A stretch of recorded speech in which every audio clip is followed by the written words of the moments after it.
Crime world chapter 6। Mario ने भी देवा की तरह सरसरे अंदाज में मशवरा दिया। मेरा ख्याल है कि काम किसी और ही तरीके से शुरू किया जाए। उसने छोटी सी एक इलेक्ट्रिक भट्टी की तरफ इशारा किया। भट्टी के ऊपर लोहे की एक नुकीली सलाख रखी हुई थी। उसका दस्ता लकड़ी का था।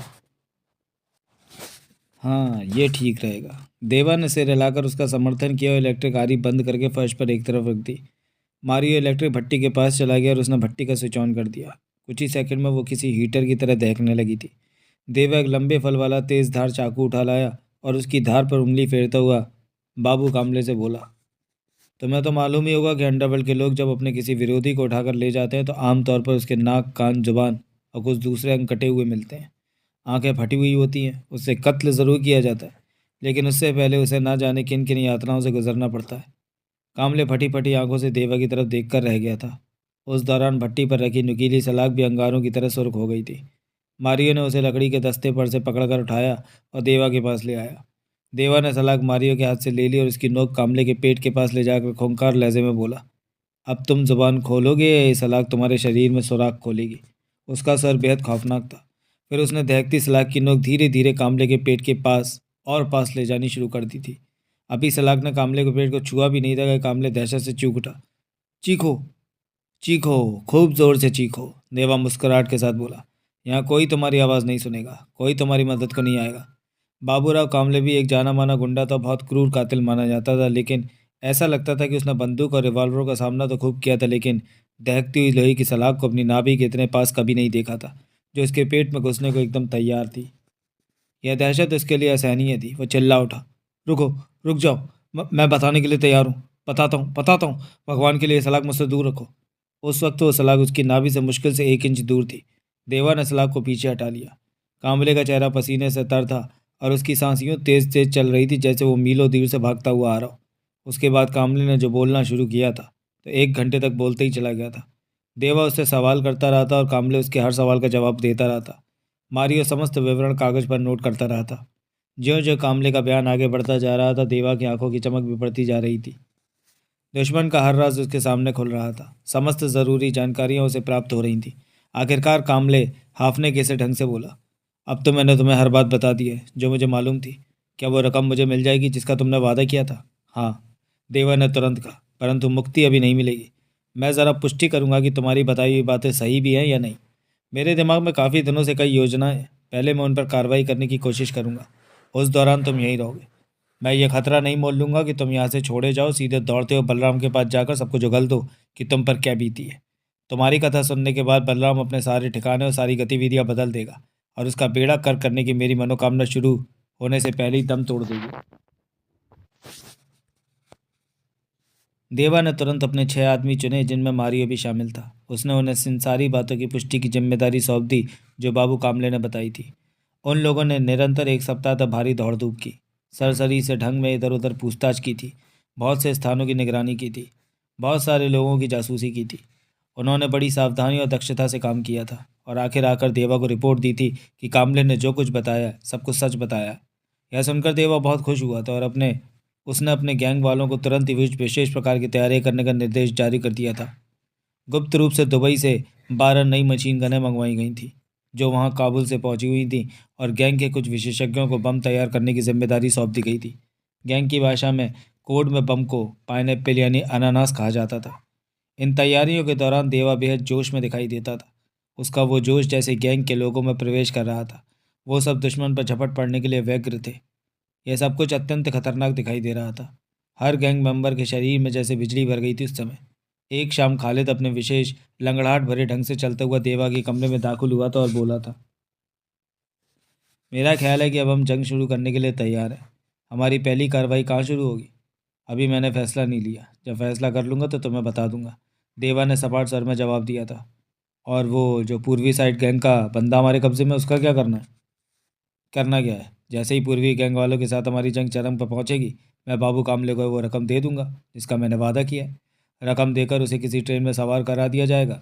मुझे यकीन है कि उस वक्त वो शहर से भाग जाने में ही अपनी भलाई समझेगा और भगवान को धन्यवाद देगा।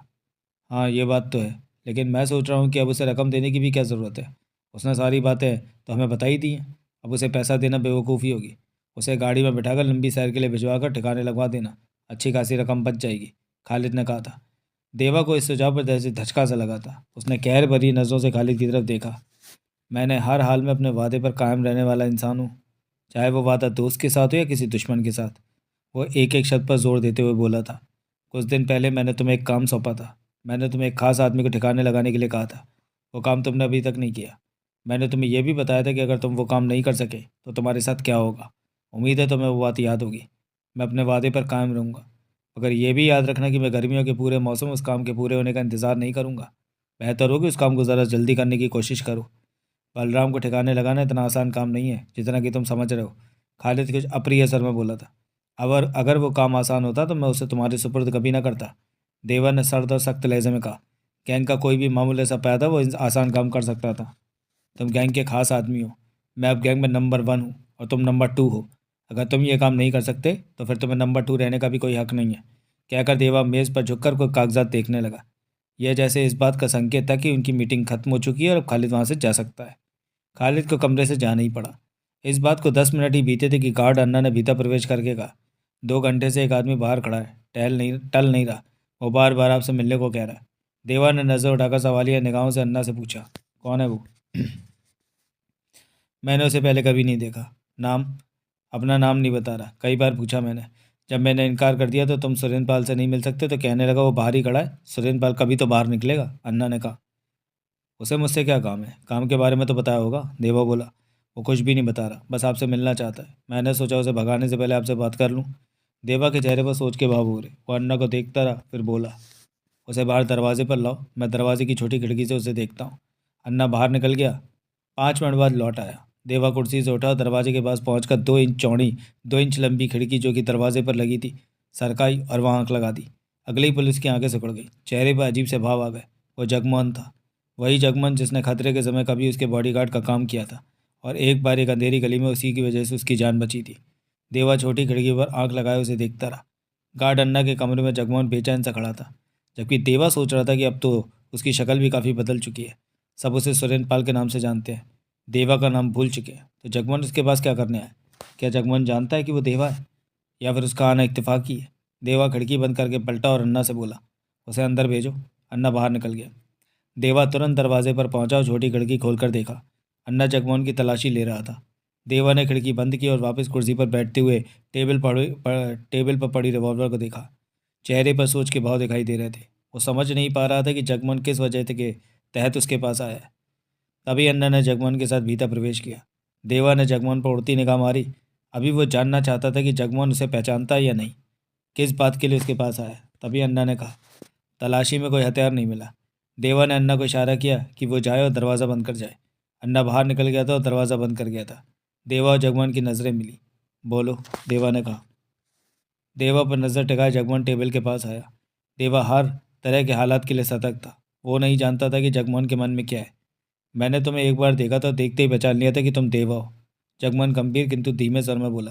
परंतु फौज के वक्त तुम्हारी मौत की खबर अखबार में छपी थी। सब जानते हैं कि देवा मर गया है। तुमने वापस लौटकर कभी अपने को देवा नहीं कहा, सुरेंद्र पाल नाम रख लिया। ऐसे में मैंने भी किसी को नहीं बताया कि तुम देवा ही हो। कुछ पल चुप रहकर देवा मुस्कुरा पड़ा। बैठो जगमोहन। जगमोहन बैठ गया।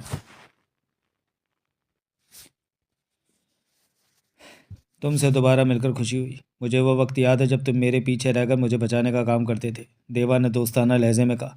एक तुम ही हो जिसने मुझे पहचान लिया। जगमोहन खामोश बैठा देवा को देखता रहा। मेरे पास क्यों आए हो? देवा ने धीमे स्वर में पूछा। मैं कभी ना आता, परंतु कोई और रास्ता नहीं था मेरे पास, जगमोहन बोला। आज सुबह मेरी माँ को हार्ट अटैक हुआ था। मैं माँ को अस्पताल ले गया। अभी वो जिंदा है, परंतु डॉक्टर कहता है उसका फ़ौरन ऑपरेशन ज़रूरी है। मेरे पास पैसे नहीं है। क्या खर्चा है ऑपरेशन का? देवा ने सामान्य स्वर में पूछा। 60,000 रुपये, जगमोहन ने बेचैन स्वर में कहा। देवा ने टेबल की ड्रॉ खोली और 500 के नोटों की 2 गड्डियाँ निकालकर टेबल पर रख दी। और ज़रूरत पड़े तो ले जाना, देवा ने कहा। जगमोहन टेबल पर पड़ी गड्डियों को देखने लगा, चुप सा रहा। क्या बात है जगमोहन? देवा ने पूछा। मैं सोच रहा हूँ कि ये पैसा तुम्हें कहाँ से वापस दूंगा। मेरे पास तो वापस देने की ज़रूरत नहीं। देवा मुस्करा पड़ा। मैं वो वक्त भूला नहीं हूँ जब गली में तुमने मेरे दुश्मनों पर गोलियां चलाकर मेरी जान बचाई थी। तुमने हमेशा मेरी सहायता की, मेरे कहने पर चले। तुम्हें अपना दोस्त मानता हूँ मैं। जगमोहन ने आभार भरी निगाहों से देवा को देखा और गड्डियाँ उठाकर कहा, इन पैसों के बदले में तुम्हारा कोई भी काम करने को तैयार हूँ। कोई ज़रूरत नहीं। अपनी माँ का ध्यान रखो, जाकर डॉक्टर से कहो कि ऑपरेशन कर दे। मैं बात करूँ डॉक्टर से? सब ठीक है, जगमन उठता हुआ बोला। सिर्फ पैसे की ज़रूरत थी। बहुत मेहरबानी दोस्त, तुम बहुत वक्त पर काम आए। देवा मुस्कुराकर उसे देखने लगा। जगमोहन ने नोटों की गड्डियाँ जेब में डाली और पलटकर दरवाजे की तरफ बढ़ गया। फिर दरवाज़ा खोलकर बाहर निकल गया। देवा खुले दरवाजे को कुछ पल देखता रहा। पहले का बीता वक्त उसे याद आ गया था, जब वो देवा के नाम से जाना जाता था। अब सीढ़ियाँ चढ़कर कितना आगे आ गया था वो। उसने टेबल की टॉर्च बंद की और अन्ना को भीतर बुलाकर कहा, जो अभी आया था, ये लड़का जब भी आए इसे सीधे मेरे पास ले आना, इंतज़ार मत कराना। देवा उस वक्त करीना के साथ एक हाई क्लास क्लब ब्लूम्स में आया हुआ था। दोनों उस वक्त बहुत उम्दा वस्त्रों में थे और उनकी जोड़ी बेहद जच रही थी। हॉल में उपस्थित समस्त जोड़ियों में सबसे सुंदर जोड़ी उन्हीं की थी। दोनों बहुत सभ्य, सुशील और शालीन नजर आ रहे थे। उन्हें देखकर कोई सोच भी नहीं सकता था कि वो दोनों कौन थे और ज़िंदगी में क्या क्या कर चुके थे। उस रात देवा महसूस कर रहा था कि करीना नाइट क्लब की रंगीनियों से ज़्यादा आनंद नहीं उठा रही है। वो देवा के साथ डांस तो कर रही थी, मगर ऐसा लगता था जैसे उसका दिमाग कहीं और ही था। कभी कभी उसकी उंगलियां व्याकुलता से हिलने लगती थीं और वो खोजती निगाहों से इधर उधर देखने लगती थी। ऐसा लगता था जैसे क्लब में उसे किसी की उपस्थिति की अपेक्षा या आशंका थी, मगर अपेक्षित व्यक्ति उसे वहाँ कहीं नजर नहीं आ रहा था। देवा आग्रह करके करीना को क्लब में लाया था और अब वो महसूस कर रहा था कि ऐसा करके शायद उसने अच्छा नहीं किया था। क्या बात है हनी?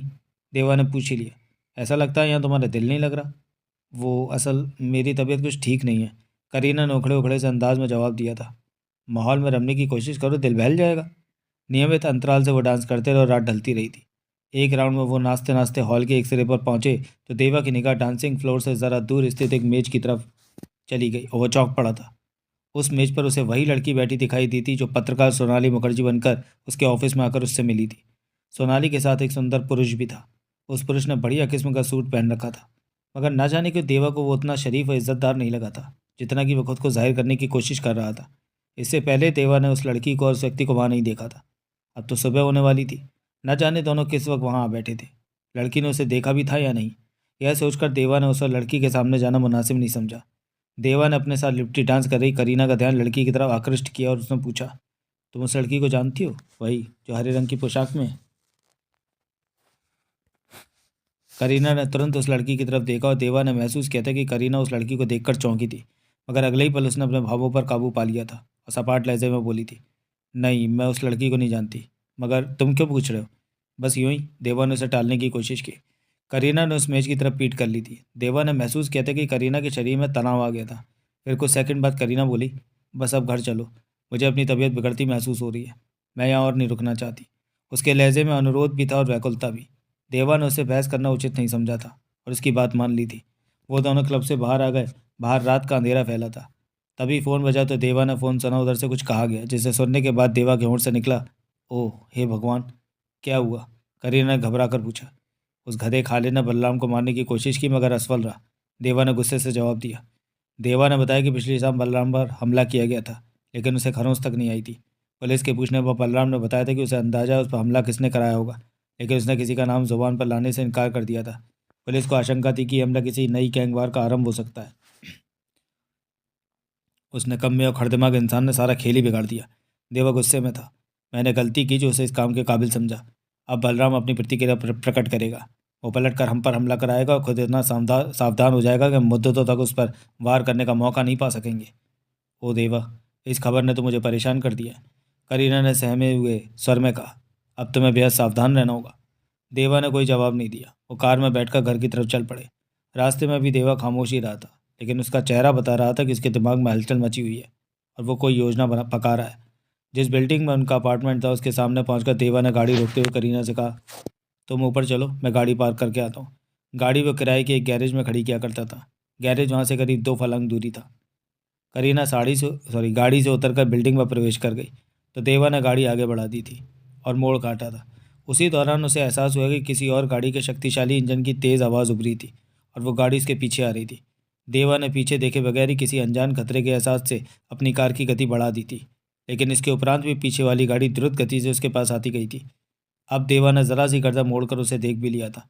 वो गहरे रंग की एक बड़ी सी गाड़ी थी और उसकी खिड़कियों पर काले काले पर्दे डले हुए थे। इस तरह की गाड़ियां देखने में ही मृत्यु दूत सी नजर आती थी। तभी देवा ने उस गाड़ी की खिड़की से नारंगी रंग के शोले अपनी गाड़ी की तरफ लपकते देखे। उसके साथ ही तड़तड़ाहट की जोरदार आवाज़ें उभरी थी।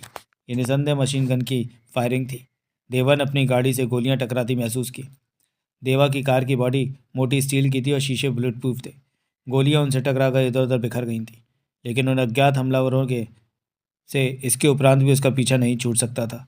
देवा को मालूम था कि वह जिस मिशन पर आए हैं उसे पूरा करने की जी तोड़ कोशिश करेंगे। ऐसी स्थिति में गैरेज की तरफ जाना देवा की नज़र में बहुत बड़ी बेवकूफ़ी होती। उसे मालूम था कि दुश्मन उसे घेर घार कर मारने में कामयाब हो जाएंगे और गैरेज का आदमी उसकी कोई मदद नहीं कर सकेगा। इस वक्त देवा को बचाव की एक ही राह दिखाई थी कि उसे किसी भी तरह अपने इलाके में पहुंचने की कोशिश करनी चाहिए जहां उसका हेडक्वार्टर था। उसे यकीन था कि दुश्मन वहां तक उसका पीछा करने की जरूरत नहीं करेंगे। अगर वो वहां तक पहुंच भी जाते हैं तो देवा के आदमी उसकी मदद को पहुंच सकते हैं। होटल के नीचे तंबाकू स्टोर में हर वक्त उसके कुछ आदमी उपस्थित रहते थे। इस निर्णय पर पहुंचते ही देवा ने गाड़ी का एक्सीलेटर पूरी ताकत से दबा दिया था। गाड़ी एक झटके से उछलकर तोप से छूटे गोले की तरह तेजी से आगे की तरफ लपकी थी। अब वो जिस रफ्तार से शहर की सड़कों पर से गुजर रहा था उसकी कल्पना कोई पागल ही कर सकता था। गनीमत थी कि उसे सड़कें लगभग सुनसान पड़ी हुई थी। दूसरी गाड़ी निरंतर उसके पीछे लगी रही थी, मगर उस दौरान दोनों गाड़ियों के बीच का फासला बढ़ गया था। कभी फासला कम हो जाता था तो पिछली गाड़ी वाले उसे गोलियों के निशाने पर लेने की कोशिश करते थे, मगर देवा अपनी गाड़ी को लहराते हुए उनकी उस कोशिश को असफल बना देता था।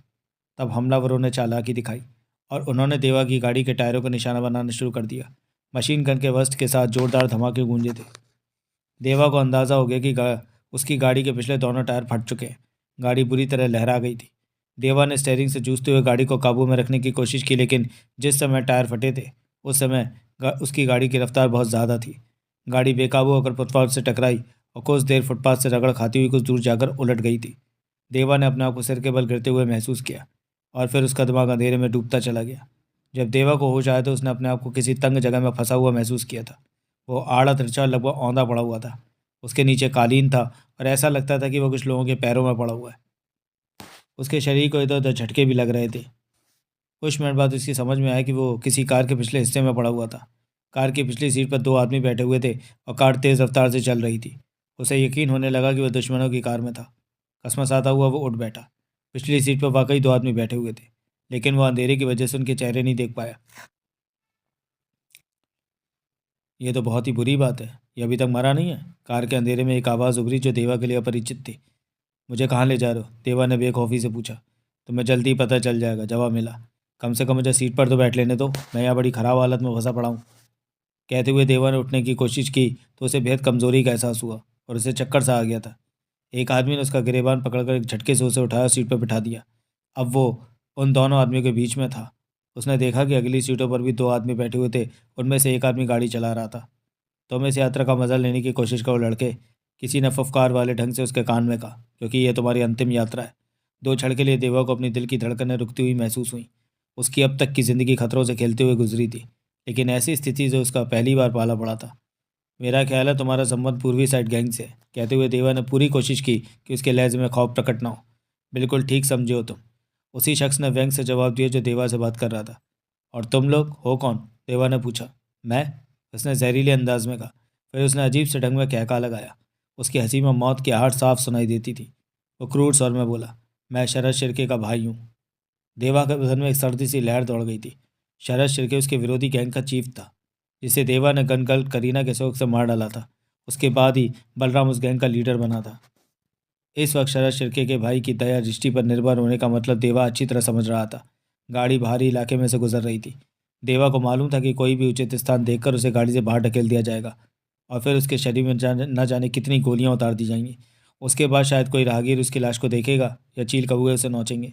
लेकिन देवा बहरहाल ऐसी भयानक मौत के ख्याल से हथियार डाल देने वालों में से नहीं था। उसने हर हाल में ज़िंदगी की लड़ाई लड़ना सीखा था। इस वक्त वो निहायत निडरता, शांति और ठंडे दिल से सोच रहा था कि इस स्थिति में उसका अगला कदम क्या होना चाहिए। उसकी इसी खूबी ने उसे इस कम उम्र में ही शहर के सबसे बड़े और खतरनाक गैंग का लीडर बनाने में अहम रोल अदा किया था। आखिर उसने किस्मत आजमाई की एक युक्ति सोच ही ली थी। अगर वो अपनी युक्ति में सक्रियता लाने में सफल हो भी जाता तो अभी उसके जिंदा बच पाने की संभावना 1-2% ही थी। जिंदगी का दांव खेलने को बेहतर समझ रहा था। कुछ सेकंड वो खामोश और निश्चिंत बैठा रहा। फिर उसने सामने वाली साइड से एक कार आती दिखाई दी। देवा ने आंखें सिकुड़कर अपने सामने से आने वाली कार की गति का अंदाज़ा लगाने की कोशिश की और सही समय पर देवा चीते की तरह उछला था। फिर उसने कार चलाने वाली की गुद्दी पर प्रचंड घूसा रसीद कर दिया था। इसके साथ ही उसने आगे झुककर स्टीयरिंग व्हील पर गिरफ्त कसने की कोशिश की। कार बुरी तरह लहराई, ड्राइवर के लिए निस्संदेह ये हमला कतई अनपेक्षित था, मगर उसने स्टीयरिंग व्हील नहीं छोड़ा। देवा का एक हाथ भी स्टीयरिंग व्हील पर जम गया था। दूसरे हाथ से वो ड्राइवर का गला दबाने की कोशिश करने लगा। इस दौरान खुद देवा की कमर पर घूंसे बरसने लगे थे, मगर वो उनकी परवाह किए बगैर अपनी कोशिश में व्यस्त रहा। फिर कार के पिछले हिस्से में गोली का धमाका गूंजा। देवा को अपने कंधे में ऐसी तकलीफ महसूस हुई जैसे कोई दहकता अंगारा उसके कंधे से रगड़ खाता हुआ गुजर गया। उसने दांत भींच लिए थे और कार का स्टीयरिंग घुमाने की कोशिश जारी रखी थी। फिर ऐसा लगा जैसे कार किसी गड्ढे में गिर गई हो। अगले ही क्षण कार जोर से उछली थी। उसके बाद कलाबाजी खाती चली गई और एक जगह वो पहलू के बल टिक गई थी। कार के पहिए अभी तक घूम रहे थे। देवा उन दोनों आदमियों के ऊपर गिरा था जो पिछली सीट पर उसके साथ बैठे हुए थे। उसका सिर बुरी तरह चकरा रहा था। उसने सिर को कई झटके दिए थे। उसके शरीर के हर हिस्से में दर्द की लहरें उठ रही थीं, लेकिन गनीमत यह थी कि वो अभी तक होश में था। उसने महसूस किया कि गाड़ी में मौजूद 4 आदमियों में से किसी ने हरकत नहीं की थी, न ही उसे कोई आवाज़ सुनाई दी थी। देवा की एक बाँह बड़े अजीबोगरीब तरीके से उसके अपने ही शरीर के नीचे दबी हुई थी। उसने उसे खींचने की कोशिश की तो उसके शरीर में दर्द की एक असहनीय लहर दौड़ गई थी। उसने दाएं हाथ से निहायत सावधानी से अपने नीचे दबे हुए आदमी को टटोला। एक आदमी के साइड होल्स्टर में उसे रिवॉल्वर मिल गया। उसके बेहोश होने के बाद उसके दुश्मनों से निहत्था कर दिया था, लेकिन अब उसके पास एक बार फिर गन आ चुकी थी। इस एहसास से जैसे उसके शरीर में नई जिंदगी की लहर दौड़ गई थी। उसने कांपते हुए गाड़ी में से बाहर निकालने की कोशिश की। उसी दौरान उसने कदमों की आहट सुनी और एक साया सा पास आते देखा। सुनो, देवा ने उसे पुकारा और उसे बड़ा आश्चर्य हुआ कि उसकी आवाज़ कांप रही थी। ज़रा मेरी मदद करो, मुझे गाड़ी में से निकालो। ज़रूर ज़रूर, आने वाले ने कहा, जो हाथ में टॉर्च लेकर आया था। यह आदमी उस कार में से उतर कर आया था जिसे सामने से आते देखकर देवा ने एक्शन में आने का फैसला किया था। उस आदमी ने टॉर्च की रोशनी कार में डाली और फिर देवा के चेहरे पर वो चीख उठा, हे भगवान, आखिर इस गाड़ी को हुआ क्या था? ये इस तरह बुरी तरह लहरा क्यों गई थी?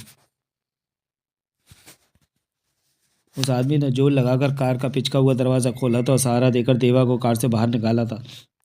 अगली सीटों पर बैठे दोनों आदमी यकीनन मर चुके थे। उनके चेहरे भी टूटे हुए शीशों से बुरी तरह कट गए थे। पिछली सीट वाले दोनों आदमी शायद जिंदा थे, वो सिर्फ बेहोश हो गए लगते थे। चलो चलें, देवा ने अपनी मदद करने वाले से कहा। लेकिन इन दूसरों का क्या होगा? अजनबी ने पूछा।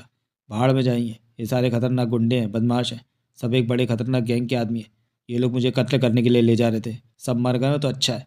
अजनबी की कार की पिछली सीट पर पसर का देवा ने बलराम गैंग से प्रतिशोध लेने के तरीकों पर सोचना शुरू कर दिया था, लेकिन जल्दी उसे पता चल गया था कि उसकी शारीरिक कमजोरी उसकी सोचने की राह में रुकावट बन रही है।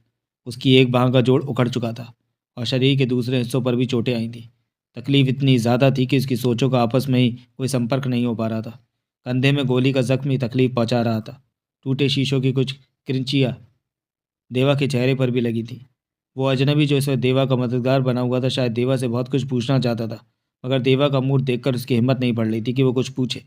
फिर उसने देवा को उसके हेडक्वार्टर पहुंचा दिया। गाड़ी से उतरकर देवा ने अपना पर्स निकालकर अपने पैसों का जायज़ा लिया। इस वक्त भी करीब 20,000 रुपये नकद मौजूद थे। उसने सारे नोट निकालकर अजनबी की तरफ बढ़ाते हुए कहा, तुम्हारे सहयोग का धन्यवाद। ये लो, कार में पेट्रोल डलवा लेना, लेकिन ज़ुबान बंद रखना, वरना तुम्हारा अंजाम भी इन बदमाशों जैसा होगा। हालांकि रात का पिछला पहर था, लेकिन होटल के ग्राउंड फ्लोर पर मौजूद तम्बाकू स्टोर में इस वक्त देवा के कुछ आदमी मौजूद थे। उसके कारिंदे उसको उस हालत में देखकर तेजी से उसकी तरफ लपके। उनके चेहरों पर हैरत और चिंता थी। मेरी कार का एक्सीडेंट हो गया था। देवा ने उनके कुछ पूछने से पहले स्पष्टीकरण दे दिया था। फिर वो लिफ्ट के जरिए होटल के टॉप फ्लोर पर स्थित अपने ऑफिस के कमरे में जा पहुंचा। वहां पहुंचकर उसने तुरंत उस डॉक्टर को फ़ोन किया जो इस तरह के एक्सीडेंटों को संभाला करता था। 1 घंटे बाद उसकी अच्छी तरह मरहम पट्टी हो चुकी थी और बाँह का जोड़ भी ठीक से बिठा दिया गया था। डॉक्टर ने उसे नींद की दवा भी दी थी। वो सोने की उम्मीद में लेट गया। उसे आशंका थी कि वो सो नहीं पाएगा, लेकिन वो सो गया था। दोपहर बाद उसकी आंख खुली थी। नींद कुछ ज़्यादा बढ़िया नहीं आई थी। उसने गार्ड अन्ना की सहायता से अपना हुलिया दुरुस्त किया था। उसके कुछ कपड़े ऑफिस में भी थे। देवा ने कपड़े भी बदल लिए थे। उसके बाद हैवी नाश्ता करने के बाद देवा ने खालिद को बुलाया था। उसने सोचा था कि अब खालिद से जवाब मांग लेना चाहिए। खालिद बड़ी लापरवाही से चलता हुआ देवा के ऑफिस में दाखिल हुआ था, लेकिन उसकी आंखों में चिंता के भाव स्पष्ट झांक रहे थे। वो जैसे लापरवाह नजर आने की एक्टिंग कर रहा था। यह सुनकर बड़ा अफसोस हुआ कि तुम्हारी गाड़ी का एक्सीडेंट हो गया। पुलिस वालों ने फ़ोन करके बताया है कि तुम्हारी कार पूर्वी साइड के इलाके में कहीं बेकार हो गई है। बहुत से लोग तुम्हारा हाल मालूम करने के लिए यहाँ चक्कर लगा चुके हैं। उन्हें पता चला है कि गाड़ी के टायर गोलियों से बस्ट हुए हैं। मैंने उन सबको टाल दिया। वाकई तुम मेरे बहुत बड़े मददगार हो, देवा ने जहरीले लहजे में कहा। फिर अचानक देवा की आवाज़ ऊंची हो गई। मुझे बताओ बलराम तुम्हारे हमले से कैसे बच गया? बस किस्मत ने साथ नहीं दिया, खालिद ने कंधे उचकाए।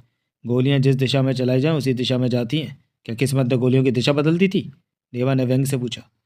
मैंने 2 गनमैन अपने साथ लिए थे, खालिद बताने लगा। मुझे पता चला था कि बलराम एक जगह मौजूद है और किस दरवाजे से वहाँ से निकलेगा। हम तीनों सड़क की दूसरी तरफ कार में बैठकर उसका इंतज़ार करने लगे थे। जैसे ही वो बाहर आया था, हमने उस पर फायरिंग शुरू करने के लिए गनें निकाल ली थी, लेकिन उसी वक्त एक कार जाती हुई बीच में आ गई। जब तक वो गाड़ी सामने से हटती, वो अपनी कार तक पहुंच चुका था। हम लोगों ने उस पर गोलियों की बौछार शुरू कर दी थी और फ़ौरन ही वहाँ से गाड़ी भगा कर ले गए थे। क्योंकि हम कुछ सेकंड भी वहाँ और रुकते तो बलराम के बॉडीगार्ड भी फायरिंग शुरू कर देते और वहाँ बाकायदा एक बड़ा मुकाबला शुरू हो जाता। उसमें बहुत ज़्यादा खतरे थे। तुम तीनों ने उस पर फायरिंग की और उसके एक गोली भी नहीं लगी? देवा ने आश्चर्य से पूछा। शायद ऐसा ही हुआ। आज सुबह के अखबार में लिखा है कि इस रस्म हमले में बलराम सुरक्षित रहा है, खालिद ने कहा। मान गए तुम्हें, तुम बड़े ज़बरदस्त निशानची हो। देवा के लहजे में व्यंग का जहर बढ़ गया। फिर वो जैसे अंदर ही अंदर तिलमिलाता हुआ बोला, मुझे सबसे ज़्यादा नफरत उन लोगों से है जो उन्हें सौंपा गया काम पूरा न कर सके। क्या तुम्हें मालूम नहीं था कि अगर बलराम इस हमले से बच गया तो उसे फ़ौरन अंदाज़ा हो जाएगा कि इस हमले के पीछे किसका हाथ है। फिर वो पूरी ताकत से कार्रवाई करेगा, यानी मुझे निशाना बनाने की कोशिश करेगा। खालिद ने कोई जवाब नहीं दिया। तो एक दो क्षण बाद देवा ही बोला, सुनो खालिद, इस गैंग में 2 तरह के आदमी के लिए कोई जगह नहीं है। एक तो वो लोग जो कोई काम नहीं कर सकते, दूसरे वो जो कोई काम करना नहीं चाहते। मेरा ख्याल है कि तुम्हारी गिनती दोनों किस्म के आदमियों में होती है। खालिद का चेहरा गुस्से से लाल हो गया था और आंखों में चिंगारियां सी सुलगने लगी थी। मैं तुम्हारा मतलब नहीं समझा, उसने घुटी घुटी आवाज़ में कहा था और होठ सख्ती से भींच लिए थे। अच्छा, क्या वाकई नहीं समझे? देवा का लहजा कटीला था और जवाब का इंतजार करते हुए कहा था, तो मैं सीधे ढंग से बात करने की कोशिश करता हूँ। इतने सीधे साधे ढंग से कि तुम जैसा बेवकूफ़ आदमी भी समझ ले। तुम और तुम्हारे साथ जाने वाले दोनों आदमी इतने नालायक और नाकाबिल आदमी थे कि बलराम को कत्ल कर देना तुम दोनों के बस की बात ही नहीं थी। या फिर तुम दुश्मनों के हाथों बिक गए थे? तुम लोगों ने जानबूझकर बलराम को निशाना बनाने की कोशिश की ही नहीं थी। लानत है तुमने ये बात कहने की जरूरत कैसे कर डाली छोकरे? कहते हुए खालिद उठ खड़ा हुआ और उसे बिजली की सी फुर्ती से कोट की जेब की तरफ हाथ बढ़ाया था, लेकिन देवा उसके हिलने से पहले ही मेज पर से अपना रिवॉल्वर उठा चुका था। उसकी नाल का रुख खालिद की तरफ कर चुका था। खालिद का हाथ कोट की जेब तक पहुंचने ही नहीं दिया था। कोई बेवकूफ़ी ना करना बेवकूफ़ गधे कहीं के, देवा वो पुकारा। मेरी सिर्फ बाई बाँ का जोड़ उखड़ा था, दायां हाथ बिल्कुल ठीक है। आइंदा मेरे सामने गन की तरफ हाथ ले जाने की कोशिश ना करना, भून कर रख दूंगा। खालिद ने गन निकालने का इरादा कैंसिल कर दिया और मेज पर से सिगरेट का पैकेट और लाइटर उठाकर सिगरेट सुलगाने लगा था। जब से अफजल गया है, मुझे उत्तराधिकारी बनाकर गया, तब से मैं महसूस कर रहा हूँ कि तुम्हारे दिल में एक आग सी भड़क रही है। देवा बोला, शायद तुम खुद ये कुर्सी प्राप्त करना चाहते थे और तुम उन बदमाशों में से हो जो मनचाही चीज़ प्राप्त करने के लिए बुरे से बुरा तरीका अपना सकते हो। अगर मैं मर जाता तो तुम्हारा रास्ता साफ हो जाता। इसका बेहतरीन तरीका यही था कि तुम बलराम पर नाकाम हमला करते, जिसके जवाब में वो मेरी मौत का सामान कर देता। ऐसा ही हुआ भी, लेकिन तुम देख रहे हो कि मैं तुम्हारे सामने जिंदा बैठा हूँ। मेरी कोशिश यही होगी कि मैं काफ़ी अरसे तक जिंदा ही रहूँ। तुम मेरे मरने की उम्मीद पर जिंदा रहना छोड़ दो। फिर देवा के लहजे में भला की क्रूरता आ गई। तुम और तुम्हारे साथ जाने वाले दोनों आदमी अभी से इस गैंग में, देवा गैंग से अलग समझो। मैं तुम तीनों को गैंग से निकाल रहा हूँ। फिजूल बातें मत करो, खालिद गुस्सैल लहजे में बोला। तुम अफजल से पूछे बगैर मुझे गैंग से बाहर नहीं निकाल सकते। अफजल जा चुका है और वो मुझे बॉस बना कर गया था, सारे अधिकार सौंप कर गया था, और मैं अपने अधिकारों का प्रयोग कर रहा हूँ। अधिकार प्रयोग करने की मेरे पास अपनी ताकत भी है, और वो ये है। देवा ने रिवॉल्वर का एक बार फिर हल्का सा लहराया। आज के बाद तुम्हें इस गैंग से कोई पैसा नहीं मिलेगा। इसके बाद अगर तुम यहाँ नजर आए तो इसे अपने लिए मौत का पैगाम समझना। तुम चाहो तो यहाँ से अपने पैरों पर चलकर भी जा सकते हो, चाहो तो यहाँ से तुम्हारी लाश भी जा सकती है। दोनों में से तुम्हें जो स्थिति पसंद हो चुन लेना। खालिद कहर भरी नज़रों से देवा की तरफ देखता रहा था। देवा भी पलके झपकाए बगैर उसे घूरता रहा था। आखिरकार खालिद को देवा की चेहरे से नजरें हटानी पड़ी थी। वो मुड़ा था और लंबे लंबे ढक भरता कमरे से निकल गया था। देवा ने गहरी सांस ली। फिलहाल तो उसे ऐसा ही लग रहा था कि उसे सिरदर्दी से हमेशा के लिए छुटकारा मिल गया था। उसके बाद देवा ने अपने लिए कुछ नए बॉडीगार्डों का इंतजाम किया था और सुरक्षा इंतजाम पुख्ता कर लिए थे। उस दिन देवा घर पहुंचा था तो उसकी आंख गुस्से से सुलग रही थी। वो करीना से बहुत कुछ पूछना चाहता था। उसके दिमाग में कुछ संदेह सिर उठा रहे थे। करीना आराम से बैठी एक उपन्यास पढ़ रही थी और चॉकलेट चबा रही थी। देवा का ओलिया देखकर वो बुरी तरह से चौंक उठी थी। ये क्या हुआ देवा, सब कुशल तो है? तुम्हें वाकई मेरी बड़ी फिक्र है। तभी तुम्हें अब चिंता प्रकट करने की याद आई है। देवा ने जहरीले स्वर में कहा। तुम्हें गाड़ी से उतार कर मैं ज़रा घर से दूर गैरेज में गाड़ी खड़ी करने क्या गया, और मैं दूसरे दिन वापस आया हूँ, मगर तुम इस तरह आराम से बैठे हो जैसे कुछ हुआ ही नहीं। अब मुझे देखकर तुमने परेशानी प्रकट करनी शुरू कर दी है। शायद तुम्हें नहीं मालूम कि इस बात से मैं कितनी परेशान थी देवा, लेकिन तुम्हें मेरा अपनी टोह में रहना थोड़ा बुरा ना लगे, इसलिए मैं खामोश बैठ गई थी। करीना ने स्पष्टीकरण दिया। बलराम के गैंग के लोगों ने मुझे पिछली रात मौत की यात्रा पर ले जाने की कोशिश की थी और मेरा ख्याल है तुम्हें ये बात पहले से मालूम थी करीना, देवा ने उसे घूरते हुए कहा था। मुझे नहीं मालूम? तुम्हें सब कुछ मालूम है, देवा ने उसके पास आकर उसकी कलाई अपनी मजबूत पकड़ में लेकर मरोड़ते हुए कहा। उसकी तरफ मैंने तुम्हारा ध्यान आकर्षित किया था और यह अंदाज़ा लगाया था कि तुम उसे जानती हो। बताओ कौन थी वो? तकलीफ से करीना की सांसें तेज़ तेज़ चलने लगी थी। उसे ज़ुबान खोलनी ही पड़ी। वो हाफते हुए बोली, वो भी मेरी तरह एक गन गर्ल है और बलराम की प्रेमिका है। ओह, देवा ने गहरी सांस ली और करीना की कलाई छोड़ दी। फिर वो उसे घूरते हुए सोचपूर्ण मुद्रा में सिर हिलाकर बोला, इसका मतलब है उसके साथ जो आदमी होगा वही बलराम होगा। देवा ने आज तक बलराम का नाम ही सुना था, वो बलराम को पहचानता ना था। हाँ, करीना ने उसके अनुमान की पुष्टि कर दी। हे भगवान, काश मुझे उस समय ये बात मालूम होती जब वो मेरे सामने थे। देवा ने पछताते हुए कहा, तुम्हें यह बात मालूम थी मगर तुमने मुझे बताया नहीं। मैंने इसलिए नहीं बताया क्योंकि मुझे मालूम है कि तुम्हारा गुस्सा कितना खतरनाक है। तुम्हें अपने गुस्से पर कंट्रोल नहीं है। अगर तुम्हें मालूम हो जाता कि वो कौन है तो तुम उसी वक्त उसे मार डालने की कोशिश करते। तब संभव था कि तुम खुद उसके बॉडीगार्ड के हाथों मारे जाते। उसके बॉडीगार्ड उसके आसपास ही कहीं होते हैं। अगर तुम उसके हाथों से बच भी जाते तब भी रंगे हाथों गिरफ्तार हो जाते, फिर फांसी पर जा चढ़ते। ऐसी भी बात नहीं है। देवा इस बार थोड़े नर्म लहजे में बोला था। इस शहर में किसकी हिम्मत है जो मुझ पर कोई जुर्म साबित कर सके? इतने विश्वास से मत कहो, करीना बोली। नाजायज़ धंधों की बात और है, लेकिन कत्ल एक अत्यंत गंभीर अपराध माना जाता है। देवा कुछ देर खामोश रहा, फिर बोला, तुमने उन दोनों को देखकर फ़ौरन ही वहाँ से निकलने की कोशिश क्यों की थी? मुझे उनकी तरफ से भी डर था कि तुम्हें देखकर वो भी कोई गलत हरकत की करने की कोशिश ना कर बैठे। मैंने उन लोगों की नज़रों से दूर हो जाना बेहतर समझा था। देवा सोचते हुए ओंकार भरकर बोला, लगता है मेरी जान से ज़्यादा तुम्हें अपनी जान की फिक्र थी। अपनी जान की फिक्र करना भी कोई ऐसी बुरी बात नहीं होती। करीना का आत्मविश्वास अब लौट आया था। और तुम यकीन करो या ना करो, मुझे तुम्हारी भी फिक्र थी। याद है कि मैंने ही तुम्हें बॉडीगार्ड का बंदोबस्त करने के लिए कहा था। देवा को मन ही मन स्वीकार करना पड़ा था कि करीना की बातों में कहीं ना कहीं सच्चाई ज़रूर थी। बॉडीगार्ड के लिए तो वो हफ्ते भर से कह रही थी। देवा इस ख्याल से टालता रहा था कि अगर वो खुद बॉडीगार्ड रखेगा तो ये उसकी बुज़दिली समझी जाएगी। माना जाएगा कि वो खुद अपनी जान की हिफाजत करने के काबिल नहीं रहा। देवा, मुझे तुमसे प्यार है और मैंने हमेशा तुम्हारी भलाई सोची है, करीना ने भावुक स्वर में कहा। लेकिन मुझे तुम्हारी निष्ठा पर संदेह हो चुका है। देवा ने साफगोई से काम लिया।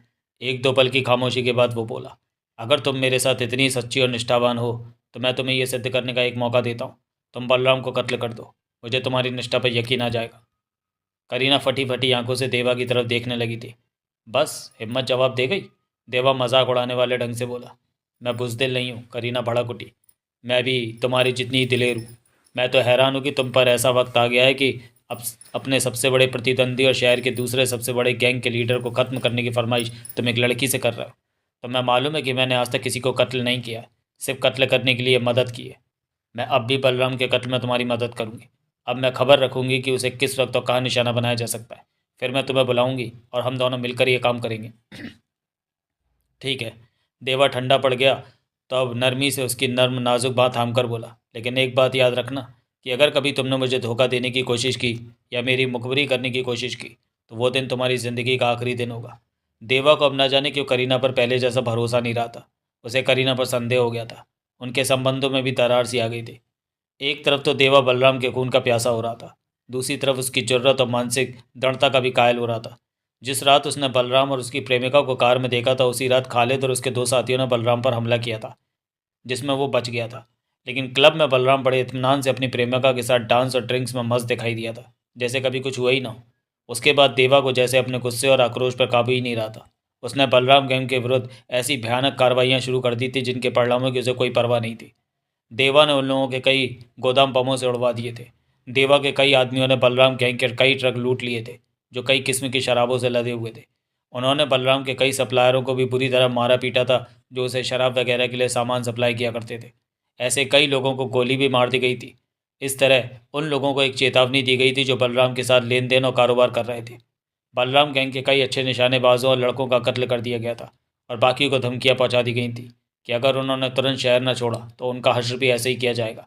कई ऐसे जुआगर और क्लब जिनके बारे में समझा जाता था कि वो बलराम की संपत्ति थे, उन्हें लूट लिया गया था और उनमें खूब तोड़फोड़ मचाई गई थी। कई मजबूत दीवारों और दरवाज़ों वाले क्लबों पर बमों द्वारा हमला किया गया था।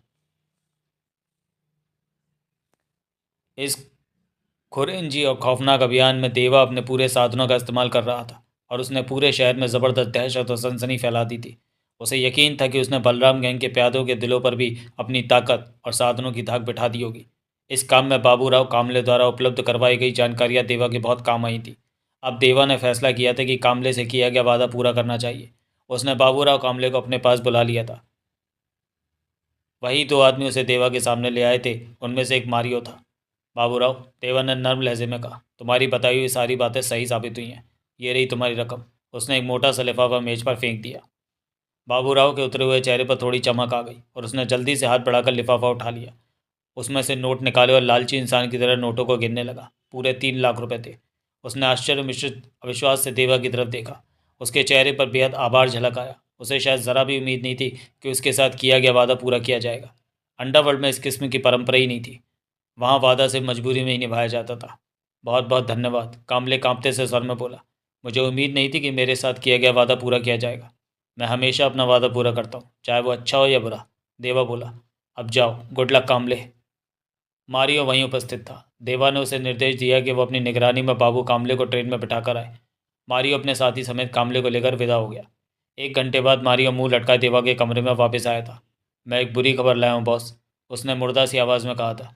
रेलवे स्टेशन पहुंचने से पहले ही एक गाड़ी ने सामने आकर हमारा रास्ता रोका था, और इससे पहले कि हम अपने हथियार निकाल सकते, 2 आदमियों ने फायरिंग करके बाबू कामले को मार डाला। पुलिस के पहुंचने से पहले मैं वहां से भागना पड़ गया। अच्छा। देवा के चेहरे पर चिंता के बादल तैराए थे। लेकिन पुलिस और मीडिया वाले यही समझेंगे कि उसे मैंने मरवाया। जल्दी से कार वापस लाने की कोशिश करो। मारियो से ललाकर विदा हो गया। लेकिन देवा देर तक वहीं बैठा उसके बारे में सोचता रहा था। उसे मालूम था कि मारियो एक बेहद अच्छा गनमैन होने के साथ साथ बहुत शातिर और लड़ाका था, चालाक भी था। देवा को काफ़ी हद तक यकीन था कि 3 लाख रुपए के लिए मारियो और उसके साथियों ने ही कामले को ठिकाने लगा दिया था। दूसरे दिन उस वक्त उसके संदेह की काफ़ी हद तक पुष्टि हो गई जब उसने देखा कि मारियो अपने लिए नई कार खरीद कर लाया था। लेकिन देवा के पास इस समय ऐसी बातों के लिए वक्त नहीं था, क्योंकि बलराम भी उसकी समस्त कार्रवाइयों को खामोशी से बर्दाश्त नहीं कर रहा था। वो भी पलटवार करने लगा था। दोनों गिरोहों के टकराव से शहर की अमन शांति भंग होकर रह गई थी। वातावरण में खौफ और भय फैल गया था। मीडिया वाले चीख रहे थे कि बेगुनाहों के जान और माल माफिया वालों की वार की लपेट में आ रहे थे। पुलिस और प्रशासन क्या कर रहा था? दूसरे दिन उसे जेसीपी कैलाश पवार का फ़ोन आया था। वो भूमिका के बगैर बोला था। सुरेंद्र पाल, आज दोपहर 2 बजे मैं तुमसे मिलना चाहता हूँ। प्लाजा होटल के कमरा नंबर 4 में पहुंच जाना। समय का ख्याल रहे। कैलाश पवार ने कहकर फ़ोन बंद कर दिया। 2 बजे देवा प्लाजा होटल के सामने जा पहुंचा। उसके बॉडीगार्ड भी 2 गाड़ियों में भरे हुए उसके साथ थे। होटल की इमारत काफ़ी बड़ी थी। वो लोग गाड़ियों में से उतरकर अंदर प्रवेश कर गए। देवा के बॉडीगार्डों ने उसे अपने घेरे में ले लिया था। जब वो लोग स्वीट नंबर 4 में जाने के लिए लिफ्ट द्वारा ऊपर पहुंचे तो राहदारी में उनका स्वागत पुलिस के 12-13 जवानों ने किया था। उन्होंने जल्दी से देवा और उसके बॉडीगार्डों को घेर लिया था और फुर्ती से उन्हें निहत्था करना शुरू कर दिया था। देवा और उसके बॉडीगार्डों को विरोध करने का मौका ही नहीं मिल सका था। हमारे हथियार क्यों छीने जा रहे हैं? सारे हथियार लाइसेंसी हैं, देवा ने ऊंची आवाज़ में कहा। ऐतराज़ जताया था।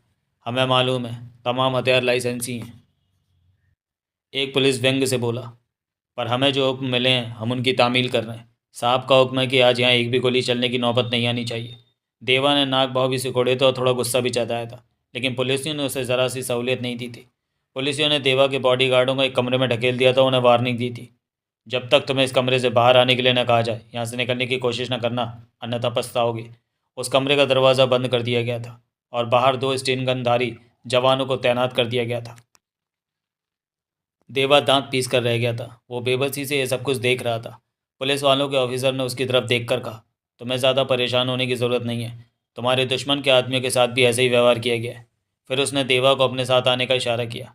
वो देवा को सीट नंबर 4 के दरवाजे तक ले गया। उसने दस्तक देकर दरवाज़ा खोलने के बाद देवा को अंदर जाने का इशारा किया। देवा थोड़ा हिचकिचाया तो 2 मजबूत पुलिसियों ने उसे लगभग धकेल कर अंदर भेज दिया। देवा को अंदाज़ा हुआ कि उसके पीछे दरवाज़ा बंद हो गया था। फिर उसने सामने नज़र डाली तो उसके होश फाख्ता हो गए थे।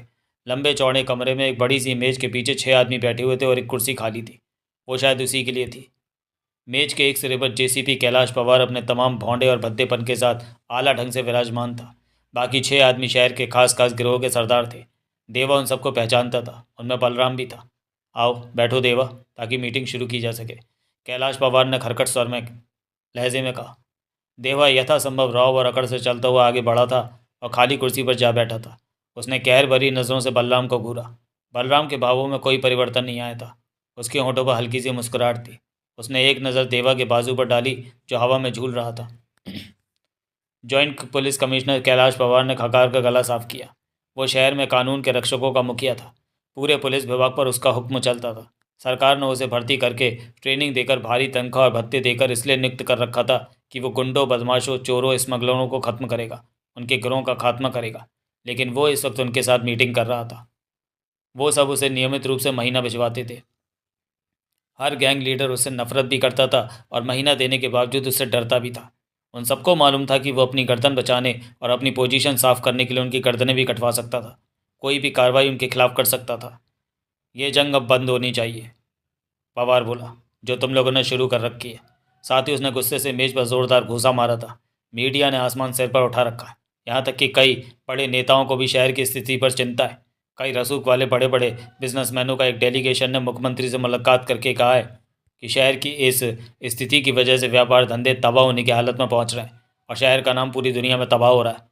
डेलीगेशन ने मांग की है कि इस सारे मामले की जांच के लिए कमेटी का गठन किया जाए, जिसका अध्यक्ष ऐसा निडर और ईमानदार जज हो जिसे बड़ी से बड़ी रिश्वत देकर भी खरीदा ना जा सके, जो किसी से डरे नहीं, किसी के दबाव में ना आए। तुम लोगों को अंदाज़ा है कि अगर ऐसा कोई कमीशन या कमेटी बना दी गई तो उसका परिणाम क्या होगा? वो सब खामोश रहे, लेकिन उन्हें अच्छी तरह मालूम था कि अगर इस तरह की कोई कमेटी या आयोग गठित कर दिया गया तो उसकी शामती आ जाएगी। फिर कैलाश पवार ने खास तौर पर देवा और बलराम से संबोधित होकर कहा, मुझे मालूम है कि शहर की वर्तमान गड़बड़ स्थिति के जिम्मेदार तुम दोनों के गैंग हैं। बाकी गैंग इस काबिल नहीं कि बड़े पैमाने पर खून खराबा, लूटमार और लड़ाई कर सके। मैं कहता हूँ तुम लोग सब लोग पहले की तरह खामोशी से अपने काम धंधे क्यों नहीं करते?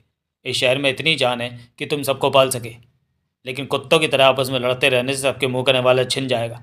इसलिए बेहतर यही है कि तुम मेरे सामने जंग बंद करने का वादा करो। 16 सफाई से काम करो, जियो और जीनो के सिद्धांत पर अमल करके ज़िंदगी सुख से गुजारो। क्या तुम्हें इस शख्स से उम्मीद है कि ये अपने वादे पर कायम रहेगा? बलराम ने जहर भरे लहजे में देवा की तरफ इशारा करते हुए कहा। सबसे बड़े वादा खिलाफ तो तुम खुद हो। जवाब में देवा उसे खूंखार निगाहों से घूर कर बोला।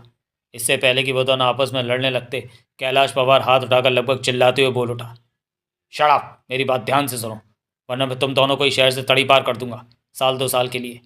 इस तरह तुम अच्छी खासी ऊपरी कमाई से हाथ धो बैठोगे। देवा उसकी तरफ देखकर गुर्राते हुए बोला, अपने ओहदे से हाथ धोने से बेहतर है कि मैं उस आदमी आमदनी से हाथ धो लूँ। कैलाश पवार ने गहरी सांस ली। देवा ने अब खामोश हो जाना ही बेहतर समझा था, लेकिन यह अंदाज़ा लगाना मुश्किल नहीं था कि अंदर ही अंदर वो गुस्से से खौल रहा था।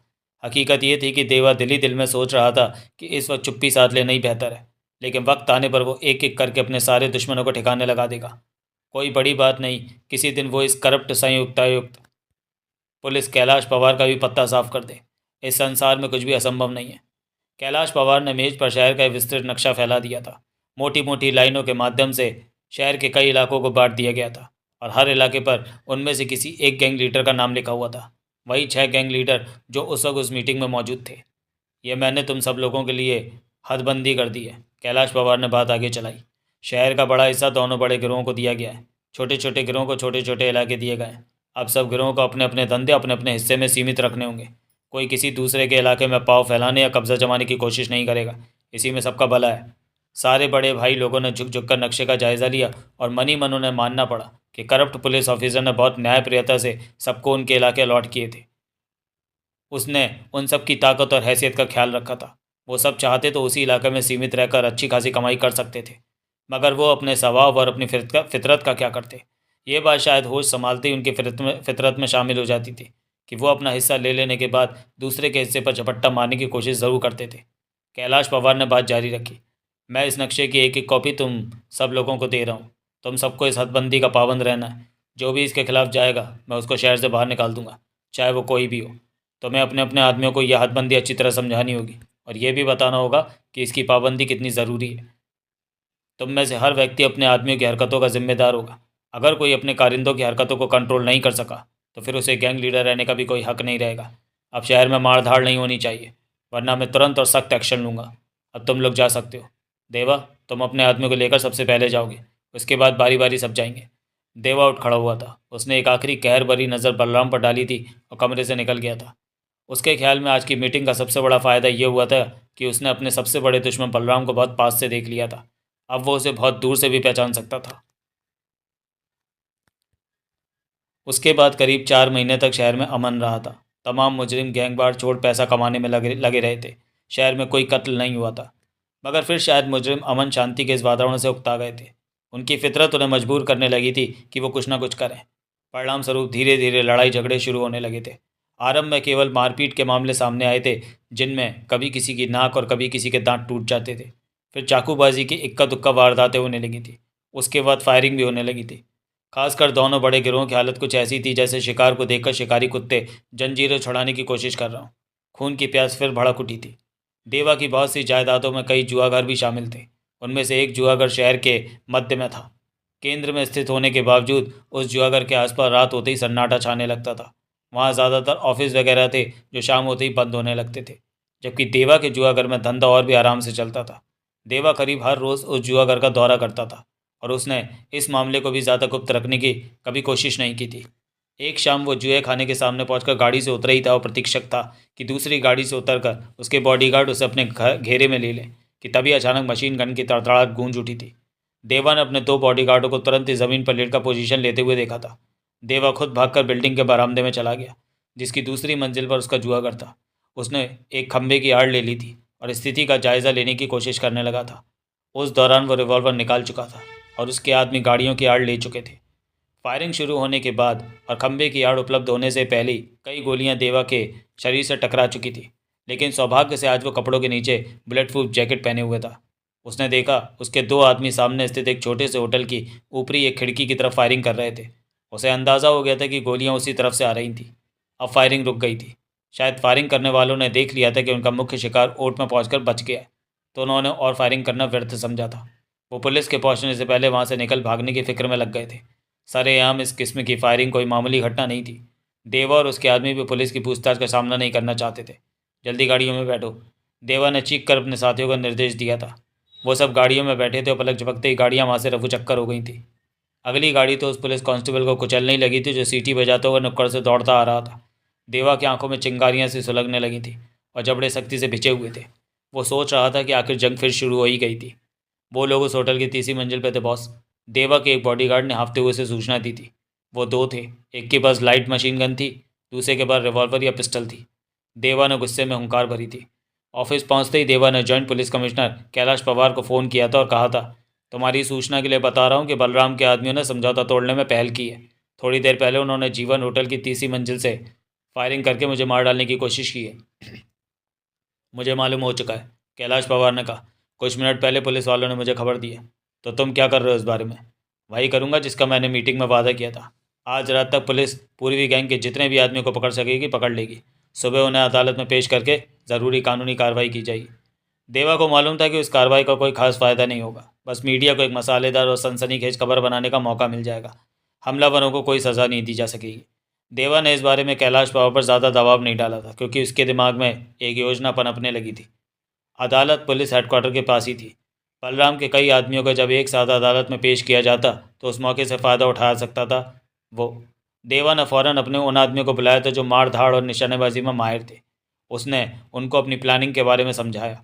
वो अंडरवर्ल्ड के इतिहास में एक ऐसा भयानक अध्याय लिखने जा रहा था जो उससे पहले कभी नहीं लिखा गया था। थोड़ी देर बाद देवा को एक आश्चर्यजनक खबर मिली। जीवन होटल के जिस कमरे में से उस पर फायरिंग की गई थी, तलाशी लेने पर पुलिस को उस कमरे में से एक लाइट मशीन गन, एक पिस्टल और एक आदमी की लाश मिली थी। लाश को खालिद कुरैशी के रूप में शनाख्त किया गया था। वही खालिद कुरैशी जो कुछ दिन पहले तक देवा गैंग में नंबर 2 की पोजीशन पर था। गद्दार, शैतान। खबर सुनकर देवा नफरत से बोला था। शायद वो सुअर जाकर दुश्मनों से मिल गया था। दूसरे दिन मीडिया में उस हमले की खबर आई थी। खबरों में यह भी बताया गया था कि बलराम समेत उसके कई आदमियों को गिरफ्तार कर लिया गया था और कई इल्ज़ामों के तहत आज उन्हें अदालत में पेश किया जाना था। देवा के निर्देश पर उसके आदमी 10 बजे तक अदालत के सामने वाली सड़क पर इधर उधर विभिन्न चीज़ों की आड़ में खड़े हो चुके थे। देवा खुद भी वहाँ मौजूद था और उसके चेहरे पर मौत की सी क्रूरता थी। उसे उम्मीद थी कि आज वो बलराम गैंग वालों को ऐसा सबक सिखाने में सफल हो जाएगा जिसे सब लंबे समय तक याद रखेंगे। अगर आज वो बलराम को भी मारने में सफल हो गए तो संभव है कि वो गैंग ही टूट फूट कर बिखर जाए। ये बात तो निश्चित थी कि अदालत से निकलते वक्त बलराम और उसके साथी निहत्थे होते। लेकिन जल्दी देवा को मालूम हो गया कि पुलिस भी इस मामले में गाफिल नहीं थी। पुलिस हेडक्वार्टर का बड़ा सा गेट खुला था। गेट से बहुत सारे लोग निकले थे और उन्होंने देवा के आदमियों को पकड़ लिया था। वो लोग शायद हेडक्वार्टर की किसी जगह से उनकी हरकतें देख रहे थे। जिन गाड़ियों में वो लोग आए थे उनके दरवाजे खुले रखे गए थे और इंजन स्टार्ट रखे गए थे ताकि भागते वक्त उन्हें कठिनाई ना हो। खुशकिस्मती से देवा वहाँ से दूर एक कार में था। उसका इंजन भी स्टार्ट था। उसने जल्दी से ड्राइवर को निर्देश दिया, निकल चलो यहाँ से। कार एक झटके से आगे बढ़ी थी और टायरों की चड़चड़ाहट के साथ मोड़ मुड़ गई थी, मगर उस वक्त तक 2 गोलियां उससे टकरा चुकी थी। कार के पिछले हिस्से पर यह फायर पुलिस वालों ने ही किए थे। रुक जाओ, देवा ने ड्राइवर से कहा। ड्राइवर ने फौरन ब्रेक लगा दिया। फिर टायर चरचराए थे और कार रुक गई। देवा ने अपना रिवॉल्वर जल्दी से गटर में फेंक दिया। रिवॉल्वर साइज में ज़्यादा बड़ा था, जबकि छोटी और चपटी पिस्टल देवा ने अपनी जुराब में खोंस ली थी। ड्राइवर ने भी अपना रिवॉल्वर फेंक दिया था। वो पुलिस वाले हाफते हुए उनके पास पहुंचे। दोनों के हाथों में रिवॉल्वर थे। देवा ने बड़ी मासूमियत से पूछा, क्या तुम लोग हमसे कुछ बात करना चाहते थे? हाँ, बात तो हम तुमसे बहुत अच्छी तरह करेंगे, एक पुलिस वाले ने फूली हुई सांस के साथ कहा। बात करने के लिए कार पर फायरिंग करनी तो ज़रूरी नहीं थी। देवा ने हल्का सा ऐतराज़ किया था। तुम सीटी बजाते हम रुक जाते। हाँ हाँ, हमें मालूम है तुम कितने शरीफ हो, दूसरा पुलिसिया बोला था। वो तो शुक्र है कि सब इंस्पेक्टर गोबिल की नज़र पड़ गई थी, वरना तुम लोग न जाने आज कितना खून खराबा मचाते और पुलिस डिपार्टमेंट की कितनी शामत आती। चलो हमारे साथ, तुम्हें हिरासत में लिया जाता है, पुलिसिया व्यंग भरे लहजे में बोला। किस इल्ज़ाम में? देवा ने आश्चर्य से पूछा। हथियार छुपा कर रखने के इल्ज़ाम में, बताया गया। हमारे पास तो कोई हथियार नहीं है, दोनों ने हाथ उठा दिए। पुलिस वालों ने उसकी तलाशी ली, लेकिन उसने घुटनों के नीचे देखने का कष्ट नहीं उठाया था। देवा के साथी के पास भी कोई हथियार नहीं मिला। दोनों पुलिसियों ने हैरत से एक दूसरे की तरफ देखा था। कार की तलाशी ली गई थी तो वहाँ भी कोई हथियार नहीं मिला था। देख लिया तुमने? देवा ने कहा। हमारे पास कोई हथियार नहीं है, हम तो यूं ही एक छोटे से काम को निकले थे। उम्मीद है आइंदा कभी तुम हमें रोकने के लिए हमारी गाड़ी पर फायर नहीं करोगे। फिर उसने 1000 रुपये का एक नोट निकालकर पुलिस वालों की तरफ बढ़ा दिया। लो, मिठाई खा लेना। भूल जाना कि तुमने मुझे यहाँ देखा था। मैं भी अपनी गाड़ी पर फायरिंग होने का किसी से जिक्र नहीं करूँगा। एक पुलिस वाले ने नोट लेकर जल्दी से जेब में रख लिया और देवा अपने ड्राइवर के साथ गाड़ी में बैठकर रवाना हो गया। अपने हेडक्वार्टर पहुंचकर देवा ने एएसपी जयंत तांबरे को फ़ोन किया और कहा, मुझे पता चला है कि पुलिस ने मेरे कुछ आदमियों को पकड़ लिया। हाँ, खबर तो मुझ तक पहुंची है, उसने स्वीकार किया। तो उन्हें छुड़ाने के लिए कुछ करो। हम हर महीने तुम्हें जो मोटी रकम देते हैं उसका कुछ तो फ़ायदा होना चाहिए। सॉरी सुरेंद्रपाल, यह हेडक्वार्टर का केस है। अगर मैंने इसमें टांग अड़ाई और किसी रिपोर्टर को भनक लग गई तो मामला बिगड़ जाएगा। मैं कोशिश करूंगा कि उन पर सिर्फ हथियार छुपा कर रखने का केस बने, कोई संगीन इल्ज़ाम न लगे। इससे ज़्यादा मैं कुछ नहीं कर सकता। बेहतर हो कि तुम उनकी मदद के लिए कोई वकील भेज दो। देवा ने एक वकील को भेज दिया था। उसकी ये प्लानिंग फेल हो गई थी। 2 दिन बाद देवा को डाक द्वारा एक निमंत्रण पत्र प्राप्त हुआ, जो उभरे हुए सुनहरे अक्षरों में छपा हुआ था और उसे सुनहरी रिबन में बांधकर बड़ी खूबसूरती से भेजा गया था। ये बड़ा खास किस्म का लिफाफा था। ये एक बहुत ऊंचे स्तर के क्लब के उद्घाटन समारोह का निमंत्रण पत्र था और देवा को बड़े आदर से आमंत्रित किया गया था। क्लब का नाम था वुडलैंड कैसीनो। निमंत्रण पत्र में बताया गया था कि पार्टी में आने वाले मेहमान फैंसी ड्रेस शो के ढंग से पार्टी में हिस्सा लेंगे, यानी उन्होंने तरह तरह के रूप धर रखे होंगे। उनमें कोई उन्हें पहचान नहीं सकेगा। निमंत्रण पत्र पाकर देवा को बहुत खुशी हुई थी। शहर के उच्च वर्ग की तरफ से उसे निमंत्रण पत्र मिलने लगे थे। इसका मतलब था कि शहर में उसके महत्व को स्वीकार किया जाने लगा था और उसकी शोहरत एक गैंग लीडर की ही नहीं रही थी।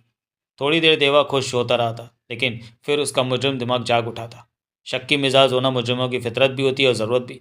वो सोच में पड़ गया, कहीं ये उसे एक खास जगह बुलाकर घेरने की योजना ही तो नहीं। उसने एक बार फिर निमंत्रण पत्र को गौर से देखा, लेकिन उसमें उसे कोई संदिग्ध चीज़ नज़र नहीं आई। उसने गुस्से में लिफाफा तोड़ मरोड़ कर रद्दी की टोकरी में फेंक दिया। तभी फ़ोन की घंटी बज उठी थी। दूसरी तरफ करीना थी। डियर, क्या तुम थोड़ी देर के लिए घर आ सकते हो? मुझे तुमसे बहुत सारी बातें करनी है, करीना ने कहा था। अभी फ़ोन पर ही कर लो वो बात, देवा ने कहा। नहीं, फ़ोन का कोई भरोसा नहीं कि कब कोई फ़ोन पर हमारी बातें सुन रहा हो। तो फिर रात तक सब्र कर लो, देवा बोला था। ठीक है, मैं रात तक इंतज़ार कर लेती हूँ, लेकिन अगर अभी आ जाते तो अच्छा था। अच्छा ठीक है, मैं आ जाता हूँ, देवा नरम पड़ गया। देवा अपने बॉडीगार्डों को लेकर घर पहुँचा था। उन्हें उसने बिल्डिंग के गेट पर छोड़ा था और खुद ऊपर अपने शानदार अपार्टमेंट में पहुँचा था। करीना ने मुस्कुराते हुए उसका स्वागत किया था। वो परेशान नहीं बल्कि खुश नज़र आ रही थी। क्या बात है डार्लिंग? देवा ने राहत की सांस लेते हुए पूछा। मुझे एक ऐसी जगह का पता चला है डार्लिंग, जहाँ हम आसानी से बलराम को ठिकाने लगा सकते हैं, वो प्रसन्नता से बोली थी। वो कल रात वुडलैंड कसिनो की उद्घाटन पार्टी में आ रहा है। ये उसे निशाना बनाने का बेहतरीन मौका है। तुम्हें ये बात कैसे मालूम हुई? देवा ने संदेश उसकी तरफ देखा। ये बात ना ही पूछो तो अच्छा है। यह महत्वपूर्ण है कि मुझे ये बात मालूम हो गई है। कैसे मालूम है इसका कोई महत्व नहीं है। इस किस्म की पार्टी में बलराम को ज़्यादा खतरा नहीं महसूस होगा। हो सकता है उसका एक भी बॉडीगार्ड उसके साथ ना हो। पार्टी में सबके चेहरे छुपे हुए होंगे, इसलिए कोई हमें पहचान नहीं सकेगा। लेकिन हम भी तो किसी को नहीं पहचान सकेंगे, देवा बोला। हम पहचानने के लिए कोई तरीका अपनाएंगे, करीना ने कहा। ठीक है, मैं सोचता हूँ इस बारे में, देवा ने कहा। हेडक्वार्टर वापस आ गया। उसने रद्दी की टोकरी में से वो कार्ड उठाया और फिर उसे गौर से देखने लगा। उसके अंदर से कोई आवाज़ उससे कह रही थी कि उस पार्टी में जाकर वो खतरा मोल लेगा। लेकिन बलराम को ठिकाने लगाने का मौका मिलने की उम्मीद उसे उकसा रही थी। यह उम्मीद उसे वुडलैंड की पार्टी की तरफ खींच रही थी। अगले दिन शाम को वो उस नए कसीनो की तरफ पूरी तैयारी के साथ रवाना हुए थे। देवा ने एक भारतीय महाराजा का लिबास पहन रखा था। यह लिबास उसने इसलिए पसंद किया था क्योंकि इसमें कई हथियार छुपाए जा सकते थे। दूसरे, इस बहरूप में घनी दाढ़ी भी शामिल थी, जिसके नीचे उसके गाल का वो जख्म भी छुप सकता था, जो उसकी सबसे बड़ी शिनाख्त बन चुका था। देवा के 4 बॉडीगार्ड्स भी विभिन्न रूपों में उनके साथ थे। फिर वह कसीनो जा पहुंचे थे। देवा ने गाड़ी को सड़क की तरफ रुक करके खड़ी की थी, ताकि फरार होते वक्त एक पल भी नष्ट ना हो। गार्ड ने एक ही कार्ड पर उन सबको बड़ी खुशी से अंदर भेज दिया था, जिस पर देवा को थोड़ी हैरानी भी हुई थी, क्योंकि करीना ने यह तो मालूम कर लिया था कि पार्टी में बलराम मौजूद होगा, लेकिन वो इस कसीनो के बारे में बहुत सी बातें मालूम नहीं कर सकी थी। देवा के वहमो गुमान में भी नहीं था कि उसके कार्ड के एक कोने में जो छोटा सा एक नाम उभरा हुआ था, वो सिर्फ उसके कार्ड पर ही था। देखने में वो प्रिंटिंग प्रेस का नाम महसूस होता था जिसमें कार्ड छापा गया, लेकिन हकीकत में ऐसा नहीं था। वो एक शिनाख्त थी। देवा चाहे किसी भी रूप में या किसी भी कॉस्ट्यूम में वहाँ पहुँचता, गार्ड के हाथ में उसका कार्ड पहुँचते ही गार्ड को मालूम हो जाता कि वह देवा है। वो फ़ौरन इस बारे में संबंधित लोगों को सूचना दे सकता था। देवा और उसके साथी इन बातों से बिल्कुल अनजान थे। वुडलैंड बहुत बढ़िया कसीनो था। इस वक्त उसके लंबे चौड़े खूबसूरती से सजे हॉल में म्यूजिक गूंज रहा था और वेटर ड्रिंक्स की ट्रे उठाए इधर उधर घूम रहे थे।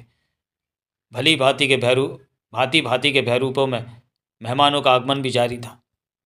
देवा या उसके किसी साथी को भनक भी नहीं लग सकती कि नकाबों के पीछे से कम 12 आंखें बड़ी क्रूरता से उन्हें घूर रही हैं। वो लोग दूसरी मंजिल पर पहुंच गए, जहां लंबे चौड़े कमरे में जुआगर फैला हुआ था। वहां जुआ खेलने की हर किस्म की मेजें और मशीनें सजी हुई थी। यहाँ मामूली दाव नहीं लगाए जा सकते थे, सिर्फ मोटे दांव लगाए जा सकते थे। यहाँ हर चीज़ में भव्यता और ऐश्वर्य झलकता था। नीचे मेहमानों की तादाद में इजाफा हो चुका था। म्यूज़िक की लहरों का सर भी कुछ तेज़ हो गया था और मेहमानों की तेज़ आवाज़ें भी ऊंची होने लगी थी। रौनक और माहौल का सम्मान निरंतर बढ़ रहा था। देवा और उसके साथियों के दिमाग अगर अपने खतरनाक मिशन में ना उलझे होते तो वो भी इस वातावरण का आनंद उठा सकते थे। देवा ने फुसफुसाकर अपने गार्डों को निर्देश दिया था कि वो उसके ज़्यादा करीब न रहें, बल्कि कुछ फासले से उस पर नज़र रखें, ताकि किसी को उन पर संदेह न हो। करीना देवा के साथ थी और देवा 3-4 बार उसके साथ डांस कर चुका था। अब उसने करीना से कहा, तुम ज़रा इधर उधर घूमकर मेहमानों से मिलजुल कर मालूम करने की कोशिश करो कि क्या बलराम भी यहाँ मौजूद है। अगर है तो किस बहरूप में है। करीना ने हाँ में सिर हिलाया तो इधर उधर चकराने लगी थी। उसी दौरान देवा की नज़र एक औरत पर पड़ी जिसकी शारीरिक बनावट और चाल ढाल गजब की थी। वह एक मल्लिका के बहरूप में थी। देवा के ख्याल में उसके लिए इससे बढ़िया रूप कोई हो ही नहीं सकता था, लेकिन उसकी चाल ढाल और शारीरिक बनावट देखकर देवा को महसूस हो रहा था जैसे वो पहले भी उसे कहीं देख चुका है। उसके चेहरे पर मल्लिका का मास्क था। देवा को याद नहीं आ रहा था कि यह चाल ढाल उसने पहले कहाँ देखी थी। ये बात उसे बुरी तरह उलझा रही थी।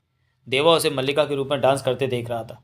फिर उसने महसूस किया कि एक और आदमी की विशेष नज़र भी उस नकली मल्लिका पर थी। वो शख्स शैतान के बहरूप में था। उस रूप में उसका कसरती शरीर स्पष्ट दिखाई दे रहा था। वो बड़ी फुर्ती से इधर उधर आ जा रहा था। वो भड़कते सुर्ख रंग के चुस्त कपड़ों में था, जो उसके शरीर पर मर दिया गया लगता था। उसने सींग और दुम भी लगा रखी थी। उसने उस नकली मल्लिका के साथ कई राउंड डांस किया था। फिर मल्लिका उसकी बाहों के घेरे से निकल गई थी, इधर उधर लहराती हुई, जैसे संयोग से ही देवा के सामने पहुंच गई थी। उसकी आंखें नाकाब के पीछे होने के बावजूद देवा को महसूस हुआ था कि उन आंखों में निमंत्रण के भाव थे। फिर डांस के स्टाइल में लहराती, बल खाती, हिलकोरे लेती हुई दरवाजे की तरफ चलती थी। दरवाजे पर रुककर उसने पलट कर देवा की तरफ देखा था। उसकी आंखों में निमंत्रण अब और भी स्पष्ट हो गया था। उस आमंत्रण को जैसे शब्दों की जरूरत नहीं थी। वो देवा को बाहर बरामदे की तरफ बुला रही थी। देवा जैसे मजे हुए खिलाड़ी के दिल की धड़कनें भी तेज होने लगी थी। उसकी नसों में सनसनी दौड़ रही थी। देवा मेहमानों के बीच से रास्ता बनाता हुआ उसकी तरफ बढ़ने लगा था। अचानक उसे याद आ गया था कि वो इस तरह की चाल ढाल और ऐसे शरीर पहले कहाँ देख चुका था। याद आते ही उसके दिमाग में धमाका सा हुआ और उसका सारा जोश ठंडा पड़ गया था। देवा को याद आ गया था कि मल्लिका के रूप में वही लड़की थी जो पत्रकार सोनाली मुखर्जी बनकर उससे उसके ऑफिस में मिल चुकी थी। और बाद में देवा को करीना से पता चला था कि वास्तव में वो पूर्वी गैंग के लीडर बलराम की प्रेमिका और गन गर्ल भी थी। देवा को एहसास हुआ कि अगर मल्लिका के रूप में वो बलराम की प्रेमिका थी, वो शैतान के रूप में निश्चित तौर पर बलराम ही था। उसी क्षण देवा को यह एहसास भी हुआ कि किसी न किसी तरह वो लोग उसे पहचान चुके हैं कि महाराजा के रूप में वो देवा ही था। वो लोग बाहर किसी तरह उसे किसी जगह उसे ठिकाना लगाना चाहते थे। देवा ने दिल ही दिल में निश्चय किया था कि वो उन्हें उनके इरादों में कभी सफल नहीं होने देगा। वो मल्लिका के पीछे जाने के बजाय सीढ़ियाँ चढ़ गया। ऊपर पहुंचकर उसने टेरेस से झांका तो नीचे इमारत के पहले हिस्से में उसे 5 आदमी मास्क चढ़ाए प्रतीक्षक ढंग में टहलते हुए नजर आए थे। कॉस्ट्यूम और मास्क वाले उन लोगों में शैतान भी मौजूद था। वहाँ वाकई उसके लिए मौत का जाल फैलाया गया था। वो जल्दी से वापस नीचे पहुंचा था, लेकिन उसने किसी किस्म की उतावली प्रकट न करते हुए धीमे स्वर में अपने एक आदमी से कहा, करीना को बाहर ले जाकर गाड़ी में बिठाओ और तुरंत निकल भागने के लिए इंजन स्टार्ट करके रखो। फिर उसने बाकी आदमी को निर्देश दिया, तुम लोग मेरे साथ आओ। अपने आदमियों को लेकर देवा तेजी से किचन की तरफ बढ़ा था। उसे यकीन था कि ज़्यादातर इमारतों की तरह यहाँ किचन में भी पिछला दरवाज़ा ज़रूर होगा। उसके ज़रिए वो पिछली तरफ निकल सकता था। किचन में पिछला दरवाज़ा मौजूद था। उससे पहले कि बावर्ची उन लोगों को किचन में घुसते देखकर हैरान होते, वो पिछले दरवाजे से बाहर भी निकल गए थे। अब वो इमारत की पिछली तरफ से खुले हिस्से में पहुंच गए थे। देवा ने आगे जाकर इमारत का आधा चक्कर काटकर अगली तरफ झांका। वो सब लोग उसी तरह प्रतीक्षक अंदाज में वहीं मौजूद थे। अब उनमें वो नकली मल्लिका भी शामिल हो चुकी थी। वो बेचारी गर्दन मोड़े बरामदे की तरफ देख रही थी और शायद सोच रही थी कि देवा उसके पीछे पीछे बाहर क्यों नहीं आ रहा। वो लोग हमें कत्ल करने के लिए वहाँ जमा हैं, देवा ने सरगोशी में अपने साथियों को बताया।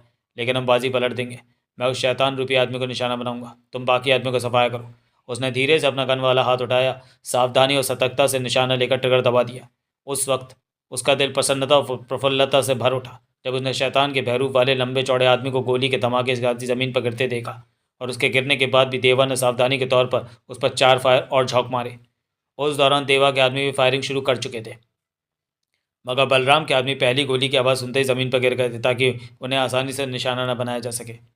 उन्होंने जवाबी फायरिंग भी शुरू कर दी थी। दोनों तरफ से शोले लपकने लगे थे, धमाके गूंज रहे थे, गोलियां सनसनाती हुई इधर से उधर जा रही थी, दीवारों में घुस रही थी, दूसरी चीज़ों से टकरा रही थी। देवा अपने आप को एक बार फिर मैदान जंग में महसूस कर रहा था। पहले तो महसूस हो रहा था कि दूसरी तरफ से 4 रिवॉल्वरों से फायरिंग की जा रही थी। फिर ऐसा लगा था जैसे उनमें से 3 ही रह गए, फिर जैसे 2 ही रह गए थे, फिर एक, और आखिरकार खामोशी छा गई थी। निकलो यहाँ से, देवा ने नीची मगर जोशीली आवाज़ में हुक्म दिया था। वो सब अपनी कारों में घुसे थे और तेज़ रफ्तारी के साथ वहाँ से रवाना हो गए थे। देवा को मालूम था कि क्लब के अंदर बलराम के और भी गनमैन मौजूद होंगे। वो उनके साथ मुकाबले में नहीं उलझना चाहता था। वहाँ से दूर होते हुए देवा ने गर्दन घुमाकर जो आखिरी दृश्य देखा था वो ये था कि मल्लिका की पोशाक वाला आकार का साया भी लड़खड़ाकर ज़मीन पर गिर रहा था और क्लब से बहुत सारे लोग भागते हुए बाहर आ रहे थे। वहाँ जो कुछ भी हुआ था वो मात्र कुछ ही क्षण में हो गया था। गाड़ियाँ तेज़ रफ्तार से देवा के इलाके की तरफ दौड़ रही थी। देवा ने करीना से पूछा, तुम्हें कैसे मालूम हुआ था कि बलराम आज रात क्लब में मौजूद रहेगा? उसका लहजा खतरनाक था। बलराम की प्रेमिका ने बताया था, करीना ने जवाब दिया। क्या? उसने कैसे बता दी तुम्हें ये बात? वो मेरी बहन है, करीना ने बैठी हुई सी आवाज़ में कहा। हे मेरे ईश्वर, देवा की आंखें फैल गई।